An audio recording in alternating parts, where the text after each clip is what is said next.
दोस्तों स्वागत करता हूं मैं आपका एसएससी सीजीएल टियर 2 की इस डेली वीडियो सीरीज के अंदर। एक छोटा सा चेंज आपको देखने को मिलेगा।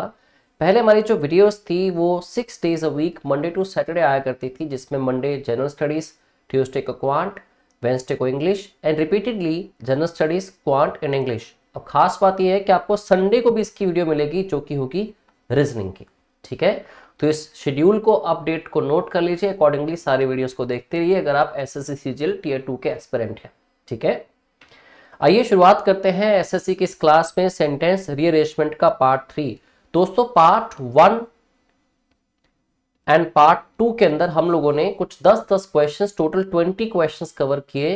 उन क्वेश्चंस का लेवल इन क्वेश्चंस के कंपैरेटिवली थोड़ा इजी था, जिसमें हम लोगों को 4 ही सेंटेंसेस गिवन थे, या तो PQRS की फॉर्म में गिवन होते हैं, या फिर ABCD की फॉर्म में गिवन होते हैं, या फिर 1, 2, 3 एंड 4। तो ऐसे क्वेश्चंस हमने 20 कर लिए। आज की इस क्लास में और अगली क्लास में हम लेवल अप करेंगे, 5-5 क्वेश्चन डिस्कस करेंगे, जिसमें आपको सेंटेंस 1 गिवन है ऑलरेडी, सीक्वेंस का सेंटेंस 6 गिवन ऑलरेडी, आपको बीच में गिवन 4 सेंटेंसेस को रीअरेंज करना है, which means now you don't have to look for the first sentence, you have to look for the second sentence. You don't have to look for the last sentence, you have to look for the fifth sentence, the second last one. ठीक है, क्योंकि 6th और first given है। थोड़ा time consuming होता है, थोड़ा level of difficulty in questions पे बढ़ जाता है, बट कोई बात नहीं, हम इजीली क्वेश्चंस को आराम से टैकल कर सकते हैं। अटेंड कीजिए आज की इस वीडियो को और देखते हैं फर्स्ट क्वेश्चन क्या है। तो दोस्तों इसमें सेंटेंस 1 आपको गिवन था, music is one of the oldest and finest forms of human expression. ठीक है, किसकी बात होती है इसमें? म्यूजिक की। मींस आपको इंट्रोडक्शन के लिए टॉपिक मिल गया इसमें म्यूजिक। तो फर्स्ट सेंटेंस ऑलरेडी गिवन है। ठीक है, अब आपको सेकंड सेंटेंस फाइंड करना है जो इसके साथ कनेक्ट होता हो डायरेक्टली, जैसे कि a new form of Hindustani music known as khayal emerged during the 13th and 14th centuries. ठीक है, ये फर्स्ट सेंटेंस के बाद सेकंड हो सकता है। This has led to the existence of family traditions called gharanas. ठीक है, अब इसमें दोस्तों this लिखा है, ये आपका सेकंड सेंटेंस नहीं हो पाएगा। This has led मतलब किसी पर्टिकुलर एक नई कैटेगरी की बात हुई यहाँ पे, तो ये सेंटेंस लेकिन P के साथ कनेक्ट जरूर हो सकता है, क्योंकि P के अंदर बात क्या हुई? A new form of Hindustani music known as khayal. ठीक है, ये एमर्ज हुआ, इसकी वजह से क्या हुआ? This has led to the existence of family traditions called gharanas. उसके अलावा आपके पास सेंटेंस गिवन है, music can be divided into western classical, Hindustani classical, Carnatic classical या फोक एटसेट्रा। दोस्तों हमेशा मैंने आपको यही कहा कि जब भी जिस टॉपिक की बात होती है उससे रिलेटेबल जितनी इंफॉर्मेशन हो पहले उसको कलेक्ट करें और उसको उसके साथ अटैच कर दें। ठीक है, तो आर के अंदर आपको म्यूजिक की ही फर्दर इंट्रोडक्शन या म्यूजिक की फर्दर डिटेल मिलती है। स्टिल एस सेंटेंस को अगर पढ़े हम, the main schools of classical music, देखो क्लासिकल म्यूजिक की पहले बात हुई है यहाँ पे कि किस चीज कैटेगरी में डिवाइड किया जा सकता है, फिर मेन स्कूल्स की बात होगी। ठीक है, तो आर आपका second sentence which means S1 के बाद फर्स्ट सेंटेंस बनता है। अब अगर आर आपका फर्स्ट सेंटेंस है तो आप ऑप्शंस को जरा चेक कीजिए। SRQP, एस तो नहीं हो सकता फर्स्ट, इसको निकाल दें। RSPQ, आर फर्स्ट हो सकता है। RSPQ, आर फर्स्ट हो सकता है। SRPQ नहीं हो सकता।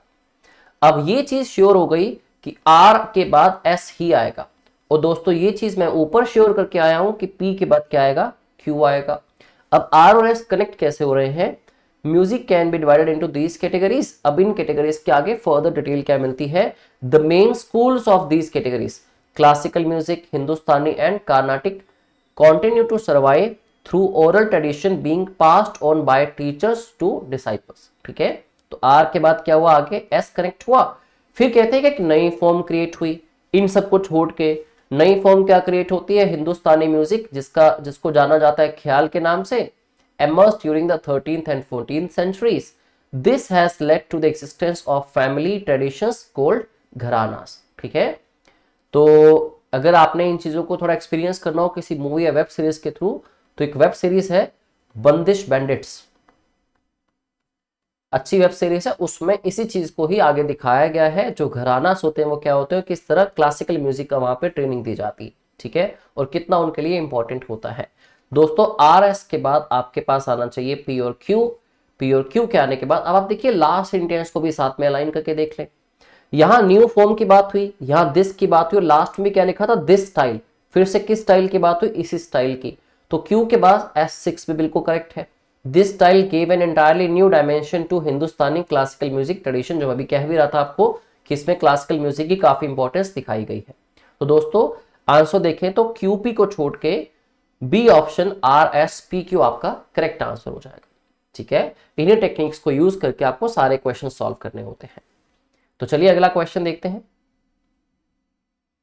Next question is scientific inventions and discoveries are important because they lead to the creation of mechanisms and artifacts which improve our living conditions।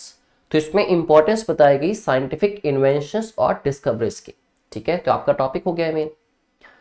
All of these inventions have turned out to be quite beneficial in peace। अब देखिए दोस्तों, all these inventions, पहली बात यहां तो सिर्फ intro थी, किसी भी पर्टिकुलर इन्वेंशन की बात हुई नहीं। ठीक है, किसी पर्टिकुलर इन्वेंशन की बात होती और यहां तो बात इन्वेंशंस एंड डिस्कवरीज की हुई, और ये कह रहा है all these inventions, which means पहले कुछ इन्वेंशंस की बात होनी चाहिए। तो आपका ये फर्स्ट के बाद सेकंड सेंटेंस तो पी नहीं हो सकता।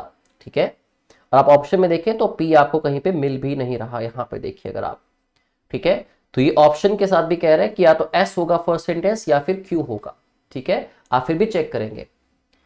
Inventions and discoveries come about, देखो ऊपर किसकी बात हुई थी, इन्वेंशंस एंड डिस्कवरीज की। ऑब्वियसली अगले सेंटेंस में दोनों की ही बात होनी चाहिए, किसी एक की तो नहीं होनी चाहिए। तो क्यू के अंदर बात अगर देखें दोनों की हो रही है। इन्वेंशंस एंड डिस्कवरीज दोनों ही कम अबाउट कई बार कैसे होती हैं, sometimes by accident but mostly by design. कई बार तो बाय एक्सीडेंट कुछ हो जाती है और कई बार मोस्टली पूरा डिजाइन करके होती हैं। तो क्यू आपका फर्स्ट सेंटेंस हो सकता है, येट हम एस को भी चेक करेंगे और आर को भी। अब इसमें कहता है दोस्तों most of the discoveries in 20th century. ठीक है, और इसमें कहता है Roentgen discovered X-ray by accident, but the curious laboriously pursued the radium and discovered it eventually in 1898। ठीक है, अब आपको देखना यह है कि आपका फर्स्ट सेंटेंस क्यू या एस होगा। तो इसमें बात हो रही है डिस्कवरी की, खाली एक पर्टिकुलर एक्सरे की बात हुई, इसमें बात हो रही थी इन्वेंशंस एंड डिस्कवरीज दोनों की। तो ये चीज श्योर हो जाती है कि आपका फर्स्ट सेंटेंस दोस्तों जो फर्स्ट होगा उस पर्टिकुलर S1 के बाद वो होगा क्यू। अगर फर्स्ट क्यू होगा तो इन दो ऑप्शंस को हम एलिमिनेट कर देते हैं। देखना है कि क्यू के बाद क्या आएगा, क्यू के बाद आर आएगा या क्यू के बाद एस आएगा, ये आपको फाइनल आंसर दे सकता है। ठीक है, और क्या पता है इसके बाद भी आपको कुछ चेक करना पड़े। तो क्यू के बाद अगर आर को पढ़ते हैं और एस दोनों को पढ़ के देखते हैं। ठीक है, अब दोस्तों यहां बात हुई ना inventions and discoveries come about sometimes by accident. ठीक है, और यहां क्या बात हो रही थी, somebody who discovered X-ray by accident, तो वो चीज रिलेट हो रही है। साथ में लिखा था बट मोस्टली बाय डिजाइन, और लेकिन यहां भी लिखा but the curious laboriously pursued. ठीक है, द रेडियम, अब उसमें किसकी बात हुई, डिजाइन किया, वर्कआउट की बात हुई, हार्डवर्क की बात हुई, तो क्यू और एस रिलेट कर सकते हैं। अब क्यू और आर को भी श्योर कर ले। Most of the discoveries in the 20th century, अब दोस्तों देखो यहां पे लिखा है 20th सेंचुरी, यहां पे लिखा है 1898 व्हिच मींस 19th सेंचुरी। तो अगर आप सीक्वेंस में चलेंगे तो पहले 19 आएगा, फिर बाद में क्या आएगा 20 आएगा। तो 19th सेंचुरी वाले फैक्ट्स पहले आने चाहिए, उसके बाद जैसे जैसे हम आगे बढ़ते गए फिर 20th सेंचुरी की बात होनी चाहिए। ठीक है, तो उस हिसाब से मैं देखूं तो ये मेरा एस सेंटेंस जो है जो 19th सेंचुरी की बात कर रहा है, जबकि आर बात कर रहा है 20th सेंचुरी की। तो क्यू के बाद एस आना चाहिए, तो क्यू के बाद एस यहां पड़ा है, यहां नहीं है। अब पूरी सीक्वेंस को चेक भी कर लेना चाहिए आपको। एस आने के बाद आया यहां पे पी, फिर जब इनकी बात हुई ये इन्वेंशंस की, all these inventions have turned out to be quite beneficial in peace time. फिर क्यूएस के बाद पी के बाद कहता है R, most of these discoveries, पहले इन्वेंशंस की बात कर दी फिर डिस्कवरीज, क्योंकि दोनों को साथ लेके चलना है। ठीक है, most of the discoveries in 20th century were the results of purposeful investigations, though some like penicillin were discovered accidentally. ठीक है, तो पहले बात हुई 18th सेंचुरी में, 19th सेंचुरी में क्या हुआ, फिर बात की कि ये सारी काम आई अच्छे से, फिर 20th सेंचुरी में क्या हुआ, फिर उसके बाद S6 लिख दिया गया, rocketry and missiles open the way for some space exploration and epochal landing of man on the moon. तो करेक्ट आंसर आप देखेंगे तो क्या होगा QSPR, option number C. Okay, I hope you understood the question well. दोस्तों next है, the Indians are found in 136 countries. Indians 136 countries में पाए जाते हैं। A geographic spread that is unmatched, एक ऐसा ज्योग्राफिक स्प्रेड जो अनमैच्ड है, मतलब किसी भी और कंट्री के लोग इतनी कंट्रीज में नहीं पाए जाते। ठीक है, तो यहां बात होती है इंडियंस की, पर्टिकुलरली उनके फैले होने की। ठीक है, अब दोस्तों आगे हम देखते हैं कि इसका अगला सेंटेंस क्या हो सकता था। ठीक है, many of the Indians besides being leading professionals have also made a mark in the political structures in their host countries। तो यहां बताया गया कि इंडियंस ने वहां पे क्या किया है। People of India origin constitute more than 40% of the population in Fiji, Mauritius, Guyana and Suriname। ठीक है, अब यहां पे रिलेट किया गया उनके नंबर्स और पर्टिकुलर कंट्रीज के नाम दिए गए जहां से पाए जाते हैं वो। ठीक है, अब आप अगर ये देखें कि क्यू क्या पहला सेंटेंस हो सकता है या पी पहला सेंटेंस हो सकता है, तो शायद आपका ऑप्शन नहीं होगा, क्योंकि बाकी डिटेल पढ़ेंगे अगर आप। इन 40 countries the Indian population exceeds 5 lakh. अब उन्होंने पहले क्या कहा कि टोटल 136 कंट्रीज में पाए जाते हैं, फिर कहता है 40 कंट्रीज में तो 5 लाख से भी ऊपर उनकी संख्या बढ़ जाती है। ठीक है, तो आर आपका फर्स्ट सेंटेंस हो सकता है, या एस को भी पढ़िए। There are small minorities in countries like Malaysia, South Africa, Sri Lanka and Uganda. ठीक है, तो अकॉर्डिंगली अब देखें तो पहले 136 कंट्रीज में कहते हैं, उसके बाद स्मॉल माइनॉरिटीज की बात करने से पहले एक और नंबर आपको देता है कि 40 कंट्रीज में तो ये पॉपुलेशन एक्सीड कर जाती है 5 लाख से भी ऊपर। ठीक है, तो आर और एस में अगर आपको फाइंड आउट करना हो तो आप किस सेंटेंस को फाइंड आउट करेंगे अपना नेक्स्ट सेंटेंस? ऑब्वियसली ऑप्शन जो आपका गिवन है आर के अंदर। ठीक है, तो एस वाला निकल जाता है, एस वाला यहां से भी निकल जाता है, बचता है आर क्यू या आर एस। तो आपको ये इंश्योर करना है कि आर क्यू आएगा या फिर आर एस आएगा। ठीक है, तो इसके लिए कोशिश करते हैं। आर के बाद एस है, देयर आर स्मॉल माइनॉरिटीज, लेकिन दोस्तों उसके अलावा आर एस के अलावा आपके पास ऑप्शन क्या है? आर क्यू की। तो क्यू को भी पढ़ लीजिए साथ में। People of Indian origin constitute more than 40%, ठीक है, ऑफ द पॉपुलेशन। अब इसमें 40% पॉपुलेशन की बात होती है जो कि मेजर यहाँ पे कंट्रीज में। उसके बाद कहते हैं there are small minorities in countries. ठीक है, तो स्मॉल माइनॉरिटी की बात अगर बात में की जाए तो आर क्यू के हिसाब से सीक्वेंस को जरा बना के देखेंगे हम। आर क्यू के बाद अब देखो क्यू के बाद यहाँ पे क्यू में मेजर की बात हुई कि 40%, बहुत मेजर है ऑब्वियसली, कि 40% के आसपास, more than 40% population in countries में है। फिर कहता है कुछ माइनॉरिटीज भी रहती हैं, मतलब थोड़ी कम संख्या में लोग भी रहते हैं, जहाँ थोड़े थोड़े लोग बटे हुए हैं, वो है मलेशिया, साउथ अफ्रीका, इन कुछ कंट्रीज में। तो ऑब्वियस सी बात है कि पहले आप ज्यादा वाला नंबर दिखाएंगे, क्योंकि यहाँ इसने बड़ा नंबर दिखाया 136 कंट्रीज, फिर एक नंबर दिखाया आपको कि कुछ कंट्रीज में तो 5 लाख से भी ऊपर हैं लोग 40 कंट्रीज के अंदर, फिर दिखाया मेजरली कहाँ पे रहते हैं, फिर दिखाया कुछ जगह माइनॉरिटीज में भी रहते हैं। तो पहले तो बताया कि रहते कहाँ कहाँ पे, कितने कितने रहते हैं, ठीक है, फिर बताया कि वो वहां पे करते क्या है। वो करते क्या है ये पी के अंदर बताया गया। ठीक है, तो अकॉर्डिंगली अगर आप देखते हैं तो आर क्यू के बाद आपका ऑप्शन आता है एस और लास्ट में पी, ऑप्शन आ जाएगा आपका सी आंसर। अगर आप पी को पढ़ते हैं, जैसे हमने पहले भी पढ़ा कि मैनी ऑफ द इंडियंस क्या क्या करते हैं वहां पे, तो in the beginning of the millennium there were 3 presidents 2 prime ministers. तो इन्होंने जब बताया ये चीज आपको, ये भी आपको आइडिया लग जाता है कि पी लास्ट होगा। क्यों? क्योंकि many of the Indians besides being leading professionals have also made a mark in the political structure. अब पॉलिटिकल स्ट्रक्चर की बात यहां पे हुई, इसी को रिलेट कर दिया गया सेंटेंस 6 के साथ। तो in the beginning of the millennium there were 3 presidents 2 prime ministers. तो पी के साथ S6 ही कनेक्ट हो सकते हैं। मतलब ये चीज क्लियर है कि पी जो सेंटेंस है वो सेकंड लास्ट होगा, मतलब 5th सेंटेंस होगा। तो आप अगर ये श्योर ना कर पा रहे कि सीक्वेंस ये करेक्ट होगी, तो आप लास्ट सेंटेंस को भी देख सकते हैं। आप इसमें देखिए, पी इसमें लास्ट नहीं था, पी इसमें भी लास्ट नहीं था, पी इसके अंदर भी लास्ट नहीं था। तो लास्ट सेंटेंस से भी आइडिया लगाया जा सकता है और फर्स्ट से भी। तो आर क्यू एस पी आपका करेक्ट आंसर होगा ऑप्शन सी। ओके, बढ़ते हैं क्वेश्चन नंबर 4 की तरफ। The great advantage of early rising is that one can start one's work long before others। तो सबसे बड़ी एडवांटेज जो जल्दी उठने की बताई गई वो बताई गई one can start one's work। तो वर्क की एडवांटेज सबसे ज्यादा बताई गई। तो आपको वर्क एक टॉपिक मिल गया, जल्दी उठने के साथ जो वर्क एक सबसे बड़ी एडवांटेज है, उसी से रिलेट करते हुए आपको नेक्स्ट सेंटेंसेस फाइंड आउट करने हैं। Also one finds time to take some exercise. अगर वर्क से रिलेटेड कुछ इंफॉर्मेशन नहीं होगी तो मैं इसको चूज करूंगा। ठीक है, The early riser has done a large amount of work before other men have got out of bed. First हो सकता है. The work done at that time is generally done well. इसमें भी वर्क की बात हो रही है और दैट टाइम कौन सा टाइम, अर्ली राइजिंग का.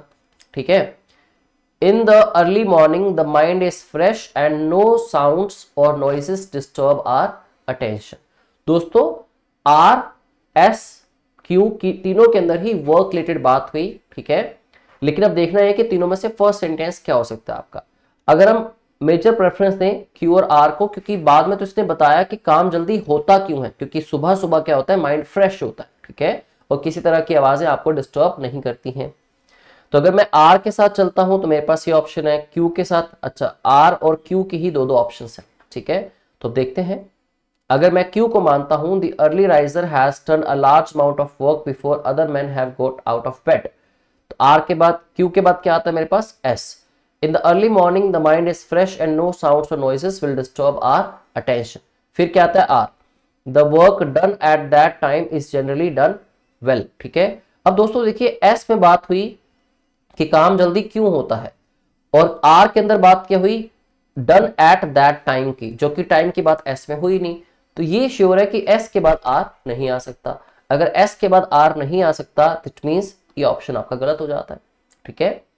अगर हम आर के साथ पढ़ना शुरू करते हैं इसको, तो फर्स्ट सेंटेंस क्या कहता है, ग्रेट एडवांटेज क्या है जल्दी उठने की, कि काम one can start once work long before others. कोई पर्सन अपना काम बहुतों के उठने से पहले स्टार्ट कर सकता है, क्योंकि the work done at that time is generally done well. क्योंकि जो काम उस टाइम पे किया जाए वो बड़ा ही अच्छे से किया जा सकता है. अगर आर के साथ चले तो उसके बाद आर के बाद आपके पास ऑप्शन बचती है पी, या आपके पास आर के बाद बचती है एस. पी तो डेफिनेटली नहीं होता, क्योंकि पहले वर्क के बारे में बात होगी डिटेल में, जितनी डिटेल्स गिवन है हमारे पास. तो आर के बाद एस, तो पी तो हो नहीं सकता, इसलिए आर एस के साथ चले.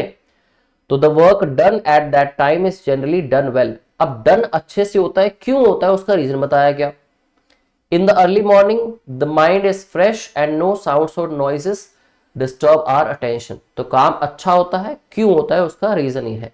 अब क्योंकि ऐसा होता है इसलिए क्या हो जाता है, the early riser has done a large amount of work before other man have got out of bed. इसलिए वो बहुत सारा काम कर पाता है इससे पहले कि कोई दूसरा उठ भी सके. ठीक है.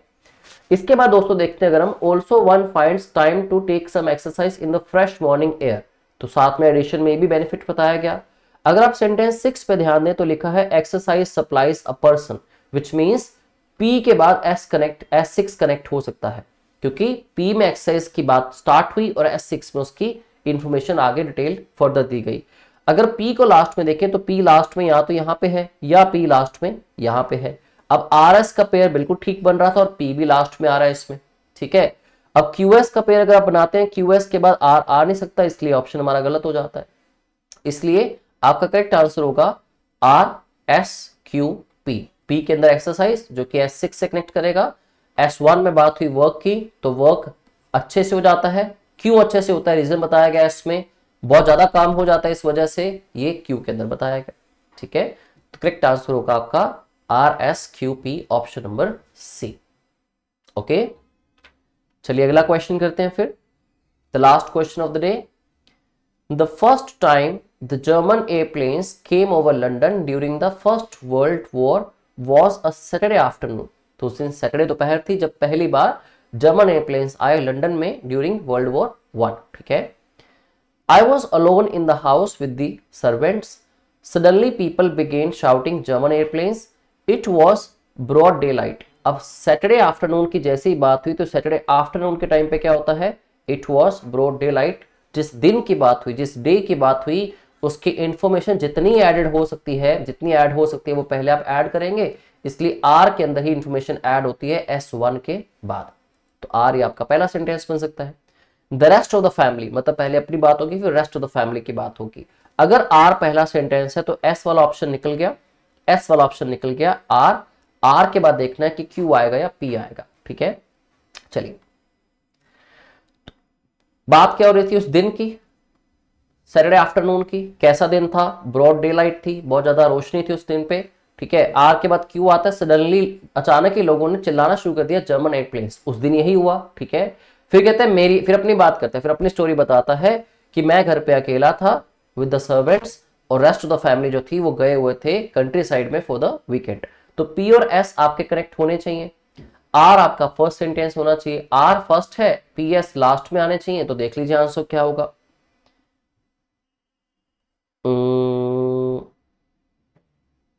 ये रहा पी एस और ये रहा आर, ठीक है।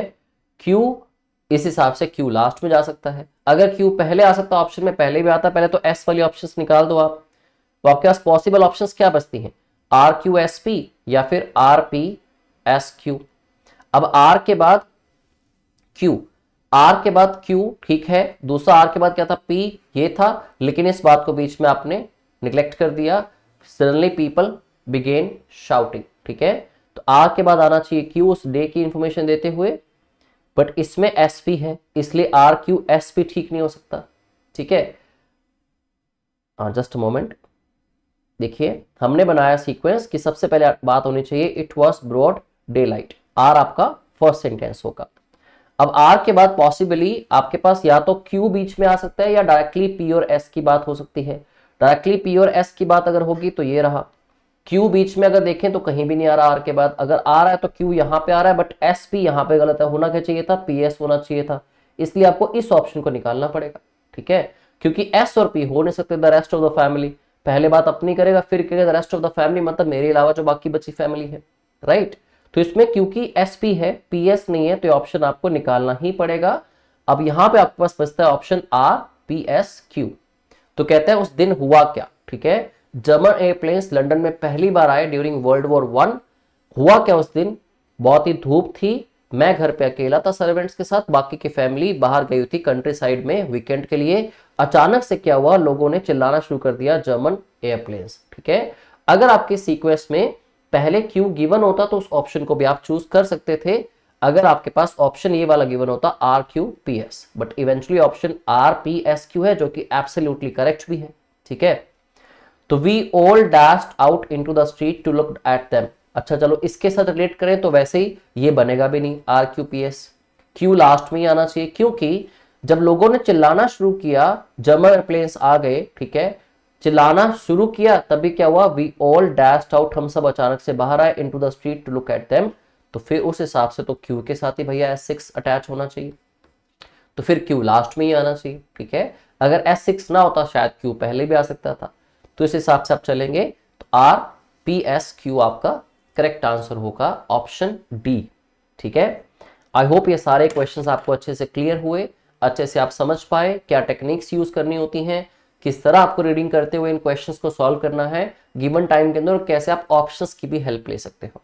इसी तरह से बने रहिए हमारी वीडियोस के साथ, हेल्प जितनी हो सके लेते रहिए, because we are trying to do our best. मिलते हैं अगले वीडियो के अंदर, थैंक यू वेरी मच।